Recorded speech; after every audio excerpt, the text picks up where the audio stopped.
말하는 자의 소리여 이르되 외치라. 대답하되 내가 무엇을 외치리이까 하니 이르되 모든 육체는 풀이요 그의 모든 아름다움은 들의 꽃과 같으니 풀은 마르고 꽃이 시들면 여호와의 기운이 그 위에 불미라. 이 백성은 실로 풀이로다. 풀은 마르고 꽃은 시드나 우리 하나님의 말씀은 영원히 서리라 하라. 아멘. 여러분, 호사유피 인사유명이란 말이 있습니다. 우리말로는 호랑이는 죽어서 가죽을 남기고 사람은 죽어서 이름을 남긴다는 말이죠. 이 말은 9세기에 유명한 중국의 장수였던 왕원장이라는 사람이 주로 사용하던 말이었다고 합니다. 이 왕원장이 섬기던 왕은 굉장히 무능한 왕이었는데요. 무능한 왕 아래에 있었던 이 유능한 장수인 왕원장은 그의 재능을 보고서 투항을 요구하는 적의 왕들에게 이런 말을 남기고 죽었다고 합니다. 장수된 자로서 아침에는 양나라를 섬기다가 저녁에는 진나라를 섬길 수는 없습니다. 자기 나라를 위해서 죽는 것은 마땅한 일입니다. 라는 말을 남기고 죽었다고 합니다. 평소 호사유피, 인사유명이라는 말을 자주 사용하던 이 장수의 입에서 나올 법한 말이죠. 그런데 원래 이 단어에 등장하는 동물은요, 원래는 호랑이가 아니라 표범이었다고 합니다. 왕원장은 표범의 가죽의 그 아름다움을 보면서 표사유피, 인사유명이라고 했는데 이 말이 일본으로 넘어가면서 값비싼 호랑이 가죽을 더 귀중하게 여겼던 일본의 정서를 따라서 호사유피, 인사유명으로 바뀌게 되었고 이 말이 한국으로 넘어오게 되면서 우리가 호랑이는 죽어서 가죽을 남기고 사람은 죽어서 이름을 남긴다는 말로 우리가 쓰게 된 것입니다. 왕원장이라는 사람이 보여주듯이 명예를 중요하게 생각하는 사람들은 자기 이름에 대한 자부심과 자기 이름이 남아있어서 유지되어서 그 자기의 존재와 명예가 계속해서 지속되기를 바랍니다. 자기 이름에 집착하는 그 인간의 본성을 잘 보여주는 일화이죠. 그러나 여러분, 그리스도인은 어떤 사람들입니까? 그리스도인은 자기 이름 또는 자기의 명예보다 더 소중한 가치를 추구하는 사람들입니다. 존 칼빈은 죽음을 맞이하기 전에 마지막 유언으로 자신의 이름이 드러나고 기억될 것을 우려해서 자기가 죽으면 비석을 세우지 말라 이렇게 요구했다고 합니다. 그리고 교회사 가운데 가장 뛰어난 설교가 중에 한 사람으로 이야기되고 있는 조지 휘필드도 자신은 낮추고 하나님을 높이는 삶을 계속해서 살다가 그의 삶에 여러분 편지를 쓰게 되면 편지의 마지막 부분에 누가 편지를 썼는지를 적잖아요. 그때 휘필드는 그 편지의 마지막에 항상 세상에서 가장 작은 자보다 더 작은 조지 휘필드라고 적었다고 합니다. 여러분, 이처럼 참 그리스도인은요, 후대에 자기 이름을 남기기 위해서 살지 않습니다. 오히려 우리의 유일한 소망이며 우리의 유일한 능력이신 예수 그리스도의 이름을 증거하며 드러내는 삶을 살아가는 사람들입니다. 그럼에도 불구하고 이 세상의 많은 사람들은 참 많은 것을 남기기 위해서 열심을 내면서 살아갑니다. 사실 그것들이 남아있는 시간은 굉장히 잠깐일 뿐인데 그 잠깐의 것을 남기기 위해서 사람들은 굉장히 엄청난 노력을 하면서 살아간다라는 말이죠. 어떤 사람은 돈을 남기려고 하고 어떤 사람은 명예를 남기려고 하고 어떤 사람은 업적을 남기려고 하고 어떤 사람은 자신의 영향력을 남기려고 합니다. 그러나 성경은 이 세상에서 남는 것은 오직 하나님의 말씀이다. 이렇게 오늘 본문을 통해서 선언하고 있습니다. 우리가 함께 읽은 이사야서 40장은요, 38장과 39장에 이어지는 말씀인데요. 먼저 38장의 내용을 잠깐 살펴보면 히스기야가 병들어서 죽게 되는 그 상황이 38장에 기록되어 있습니다. 그리고 하나님 앞에 히스기야가 기도를 하죠. 하나님께서 히스기야를 긍휼히 여겨주셔서 히스기야의 생명을 15년 연장하시는 기록 등이 38장에 기록되어 있고요. 그렇게 히스기야는 하나님께 감사함으로 찬송의 시를 올려드립니다. 그런데 39장에 보면 히스기야가 병들었다가 낫게 되었다라는 이 소식을 듣고 누가 찾아오느냐면 바벨론 왕이 히스기야를 찾아옵니다. 바벨론 왕이 히스기야를 찾아온 이유는 당시에 가장 강력한 힘을 가지고 있던 아수르라는 나라를 대적하기 위해서 죽을 병에서도 히스기야의 생명을 연장시켜 주신 그 하나님을 섬기는 유다의 힘을 빌리면 우리가 아수르를 대항할 수 있을 것 같다라는 그러한 계획을 가지고 히스기야를 찾아온 것입니다. 바벨론 왕이 자기의 힘을 빌리려고 찾아왔다라는 사실에 히스기야가 얼마나 신이 났던지, 히스기야는 그 예루살렘 궁정 안에 있는 모든 것들과 온 나라에 있는 보물과 무기들을 다 펼쳐서 바벨론 왕에게 보여줍니다. 일종의 자기 과시이죠. 하나님께서 이런 히스기야에게 엄하게 꾸짖어 말씀하시는데 간추리면 이렇습니다. 네가 바벨론에게 보여준 모든 소유가 다 바벨론에게로 옮겨질 것이다. 네가 가지고 있는 것은 영원한 것이 아니야. 네가 가지고 있는 그 자랑하는 것들은 다 바벨론으로 옮겨질 것이야. 그리고 너의 자손들은 바벨론 왕의 시종이 될 것이다. 이렇게 히스기야에게 엄청난 꾸중을 하십니다. 이 말씀에 나중에 다니엘서 1장에서 그대로 이루어지게 되는데, 다니엘서 1장 2절에 주께서 유다왕 여호야김과 하나님의 전 그릇 얼마를 그의 손에 넘기심에, 이렇게 기록하고 있습니다. 하나님께서 히스기야에게 말씀하신 대로 그 성전의 그릇들을 바벨론에게 옮기신 것입니다. 여러분, 하나님께서 옮기시겠다 하신 것을 누가 옮기셨습니까? 바벨론이 옮겼습니까? 바벨론이 옮긴 것처럼 보이지만 사실 하나님께서 옮기신 것입니다. 그런데 하나님의 말씀을 들은 히스기야의 반응이 놀랍습니다. 기가 찰 정도인데요.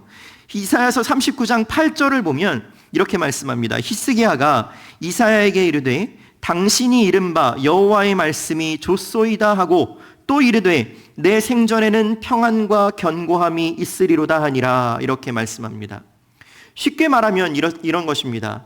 내가 살아 생전에 그런 일이 안 일어나면 나는 상관없습니다. 나는 괜찮습니다. 나와는 상관없는 일이지 않습니까? 내 후손들에게 일어날 일이니까 나는 괜찮습니다. 이렇게 말하는 것이죠.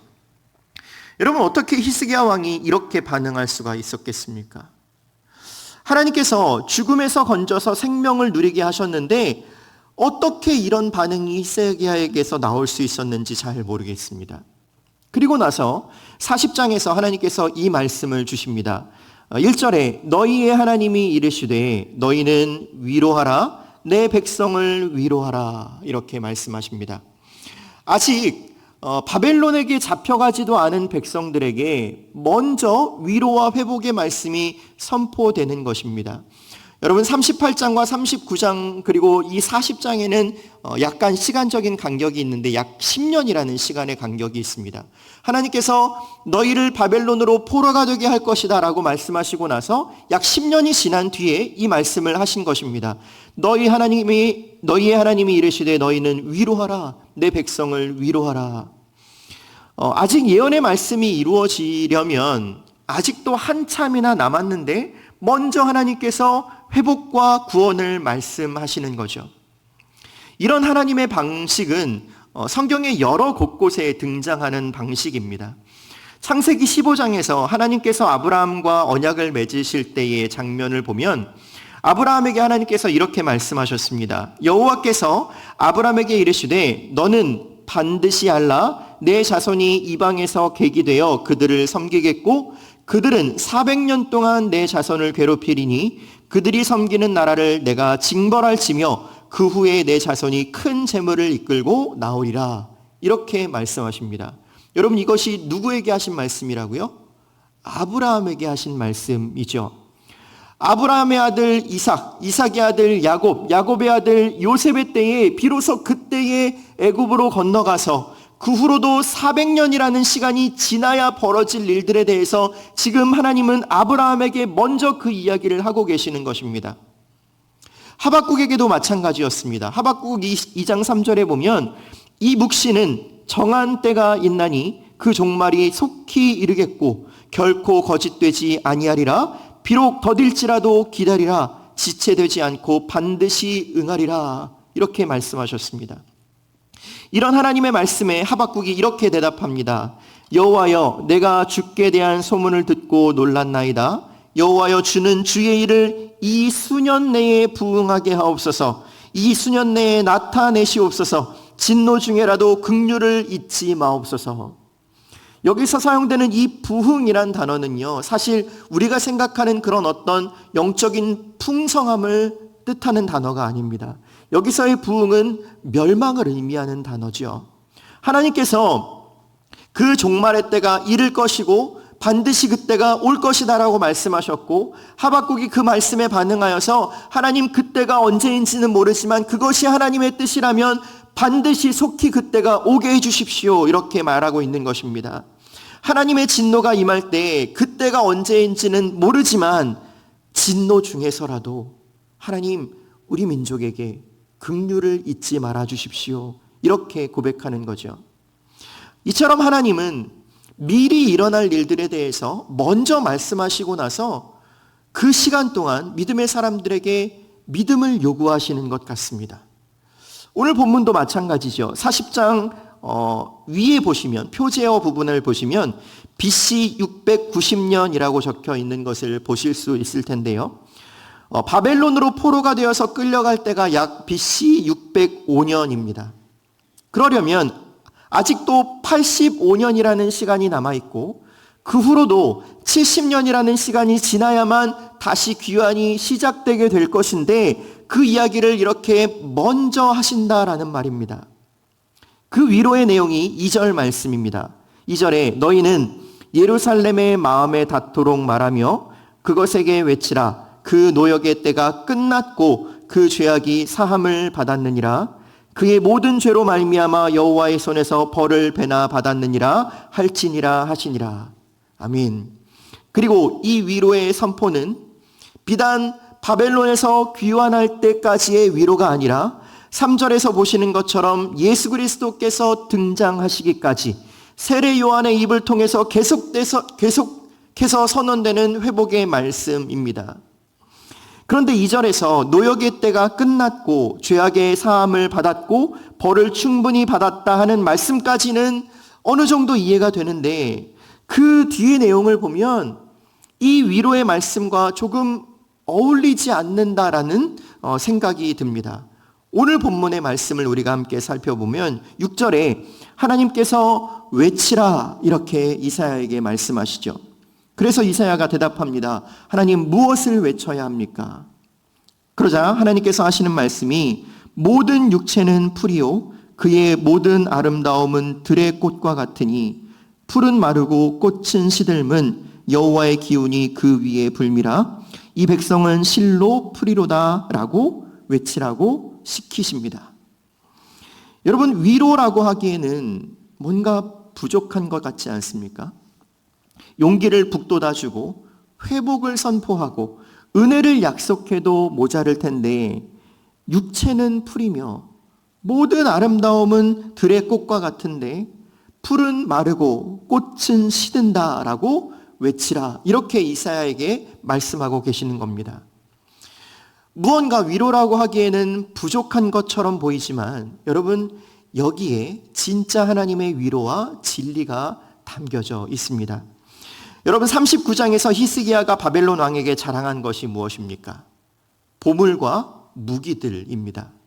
이런 히스기야를 향하여서 하나님께서 책망하시자 내가 왕으로 있을 때만 빼앗기지 않으면 됩니다 라고 히스기야가 대답했죠. 그래서 하나님이 그것들을 정말 바벨론에게 다 넘겨버리십니다. 여러분, 하나님께서 넘기시면 넘어가는 겁니다. 그리고 하나님께서 돌려주시면 그때 받을 수 있는 거죠. 여러분, 지금 뭐가 중요한 것입니까? 육체와 아름다움이 중요합니까? 히스기야가 가지고 있던 그 보물들과 무기들이 중요합니까? 아니면 그것들을 주시는, 그것들을 가져가시기도 하시고 돌려주기도 하시는 하나님이 중요한 것입니까? 당연히 하나님이 중요한 것입니다. 그래서 회복이 선포되는 이 이사야서 40장을 통해서 하나님께서 주고자 하시는 말씀은 그리스도인에게, 성도에게, 하나님의 백성에게 진짜 위로가 무엇인가 하는 것입니다. 1절에서 너희는 위로하라, 내 백성을 위로하라 말씀하셨습니다. 그런데 그 위로의 말씀이 무엇입니까? 풀은 마르고 꽃은 시드나 우리 하나님의 말씀은 영원히 서리라입니다.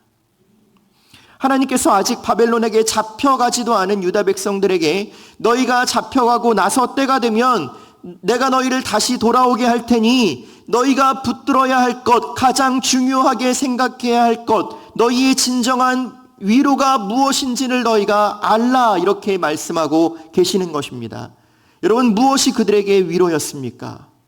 하나님의 약속, 그 말씀이 그들에게 참 위로였던 것입니다.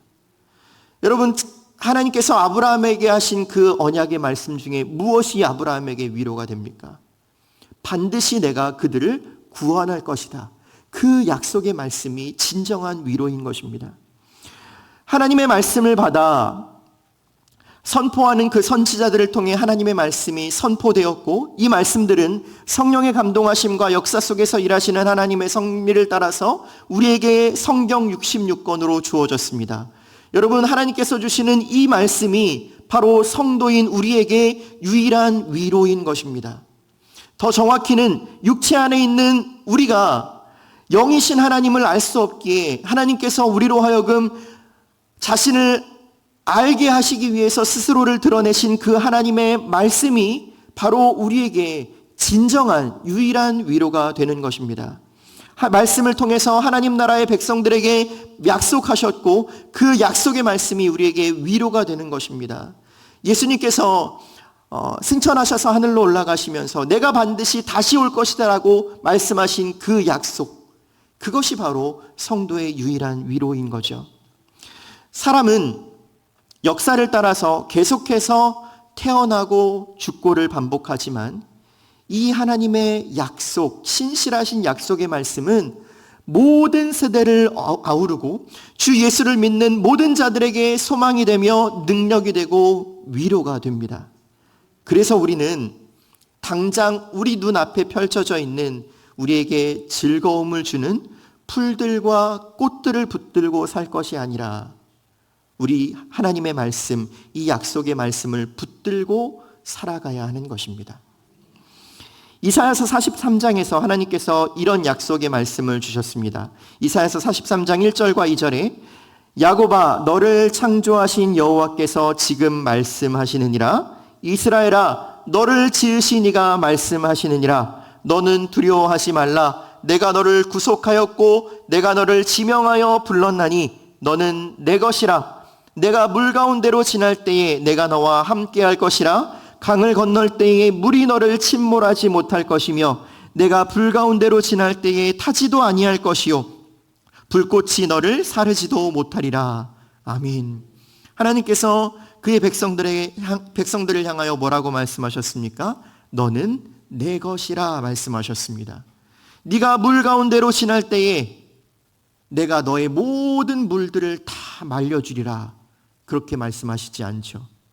오히려 내가 너와 함께 하겠다, 이렇게 말씀해 주십니다. 여러분, 아브라함에게 약속하신 말씀도 동일한 것입니다. 너희 자손들이 애굽으로 끌려가 그들을 섬기게 될 것이다 라고 말씀하셨지만 그 섬김의 순간에도 하나님은 하나님의 백성들을 잊지 않으시고 그들과 함께 하시겠다 약속하신 것입니다. 물에 빠지지 않게 해주시면 좋잖아요, 이렇게 생각할 수도 있겠죠. 불을 아예 피할 수 있게 해주시면 좋잖아요, 이렇게 생각할 수도 있을 것입니다. 바벨론에게 포로로 안 넘어가게 해주시면 더 좋은 것 아닌가요? 요셉의 자손들이 애굽에서 고생하지 않도록 미리 지켜주시면 더 좋잖아요. 다니엘의 세 친구들이 풀무불에 빠지지 않도록 그 불 속에 거하지 않도록 미리 손을 써주시면 더 좋은 것 아닙니까? 그런데 하나님의 방법은 그게 아닙니다. 내가 너와 함께 할 거야. 반드시 내가 너와 함께 할 거야. 어디서라도, 애굽의 종살이를 할 때에라도, 바벨론의 포로로 끌려가 있을 때에라도, 네가 물속에 빠져 있을 때에라도, 불 속에서라도 내가 너와 함께 할 거야. 하나님은 그렇게 약속하시는 겁니다. 여러분, 하나님께서 왜 그렇게 약속하셔야만 했을까요? 풀은 마르고 꽃은 시들지만 하나님의 말씀만이 영원함을 알게 하기 위해서입니다. 여러분, 우리의 본성은요, 어쩔 수 없이 우리가 바라보는 것, 육체와 아름다움을 더 선호할 수밖에 없는 것이 바로 우리의 본성입니다. 그러나 그것들은 다 썩어질 것이기에, 잠깐일 것이기에 하나님은 그것들을 제거하시고 하나님의 말씀만이 영원히 반드시 서게 될 것이라고 약속하시고, 그것들을 이루어 주심으로써 정말로 하나님의 말씀만이 영원한 소망이구나를 우리에게 알게 해 주시는 것입니다. 그리고 하나님은 거기에 항상 믿음을 요구하셨습니다. 사랑하는 성도 여러분, 여러분의 사랑하는 자녀들에게 여러분들은 무엇을 남기시겠습니까? 많은 물질을 남기시겠습니까? 아니면 부모로서의 훌륭한 업적을 남기시겠습니까? 다른 건 몰라도 천국에서 우리 자녀들을 바라볼 때 우리 자녀들도 천국에서 다시 만났으면 좋겠다 하는 그 바른 믿음과 하나님의 말씀을 중심으로 한 신앙을 가지고 있다면, 여러분, 그것이 우리가 남겨주어야 할 가장 최고의 유산이 아니겠습니까? 꽃은 시들고 풀은 마릅니다. 그러나 우리 하나님의 말씀은 영원합니다. 우리 자녀들에게 그 영원한 하나님의 말씀을 나누어 주셨으면 좋겠습니다. 교회도 마찬가지입니다. 여러분, 교회가 무엇을 남겨야 하겠습니까? 교회는 복음을 선포하는 곳입니다. 복음은 하나님의 말씀 안에 있고, 복음 안에 진정한 기쁨과 위로와 감사가 있습니다. 교회에 말씀의 은혜가 살아있는 한 하나님의 교회는 영원할 것입니다. 꽃은 시들고 풀은 마를 것이지만 하나님의 말씀이 살아있는 교회는 결코 실패하거나 사라지지 않을 것입니다. 소망하기는 우리 송파제일교회가 사람을 남기는 교회가 아니라 하나님의 말씀을 남길 수 있는 교회가 되기를 간절히 소망합니다. 역사 속에서 지나가는, 그리고 지나갈 저와 같은 사람의 이름은 잊혀질지라도 하나님의 말씀의 기쁨과 복음의 능력, 그리고 우리가 모일 때마다 나누는 그 하나님의 말씀의 은혜들이 계속해서 역사하는 교회가 되기를 간절히 소망합니다. 하이델베르크 요리문답 첫 번째 질문은 이런 질문을 우리에게 던집니다. 사나 죽으나 그대의 유일한 위로는 무엇입니까?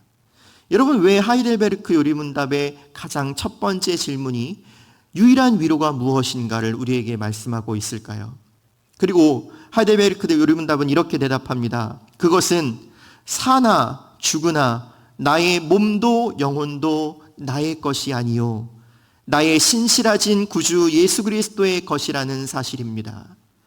그는 그의 보혈로 나의 모든 죄값을 다 치르셨고 나를 마귀의 모든 권세에서 구원해 내셨으며 하늘에 계신 나의 아버지의 뜻이 아니고서는 머리털 하나도 떨어질 수 없도록 과연 모든 것이 합력하여 나의 구원을 이루도록 그렇게 나를 보존시켜 주십니다.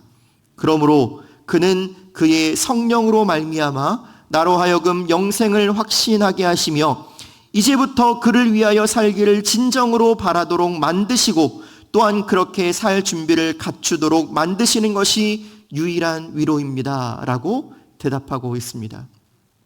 사랑하는 성도 여러분, 삼위 하나님께서 우리에게 위로를 주시고자 그 하나님의 놀라우신 계획과 예수 그리스도의 구속과 성령 하나님의 구원에 대한 적용을 통하여서 우리에게 진정한 위로가 무엇인지를 깨닫게 해주고자 하십니다.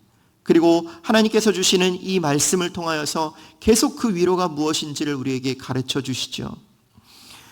여러분, 끝이 보이지 않는 너무나도 광활하고 멋진 넓은 예쁜 꽃이 가득한 들판 위에 서 있다고 한번 상상해 보시기 바랍니다. 꽃과 풀들이 만발한 그곳을 보는 것만으로도 마음에 참 평안이 찾아오는 것 같습니다. 이 꽃과 풀들을 보는 것이, 이 펼쳐진 광야를 바라보는 것이 얼마나 편안하고 마음의 위로를 주는지 모릅니다. 그런데 그 풀들을 바라보고 있을 때 저기 뒤에서 희미하게 어떤 소리가 들려옵니다. 요한복음의 기록을 빌려 말하면 외치는 자의 소리가 말하기를, 여기 세상 죄를 지고 가는 하나님의 어린 양이 있습니다 라는 소리가 저기 뒤에서 들려오는 거죠. 여러분은 어느 쪽을 향해 가시겠습니까? 내 눈에 즐거움과 평안과 마음의 위로를 주는 이 광활한 꽃들과 풀들을 바라보는 그 시선으로 여러분의 마음을 쏟아내시겠습니까? 아니면 그것들은 아니더라도 저기 아무것도 보이지 않는, 언제 예수님이 다시 오실지 모르지만 저 뒤에서 그 외치는 자의 소리가 말하기를, 세상 죄를 지고 가는 하나님의 어린 양이 여기 있습니다 라는 그 소리를 향하여 여러분들의 고개를 돌리시겠습니까? 여러분, 오늘 말씀은 단지 여러분들에게 극단적인 금욕주의를 추구하시라고 드리는 말씀이 아닙니다.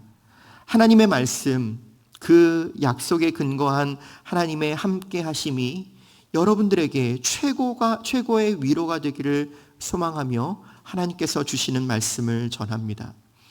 어떤 순간에서도 즐겁고 기쁘고 감사한 순간이나 반대로 힘들고 어렵고 고통스러운 순간이나 상관없이 하나님이 언제나 우리와 함께 하시며 어떤 일이든지 합력하여 선을 이루어 주실 것을 믿으면서 그 말씀으로 여러분들의 유일한 위로를 삼으실 수 있기를 간절히 바랍니다. 풀은 마르고 꽃은 시드나 우리 하나님의 말씀은 영원히 설 것입니다.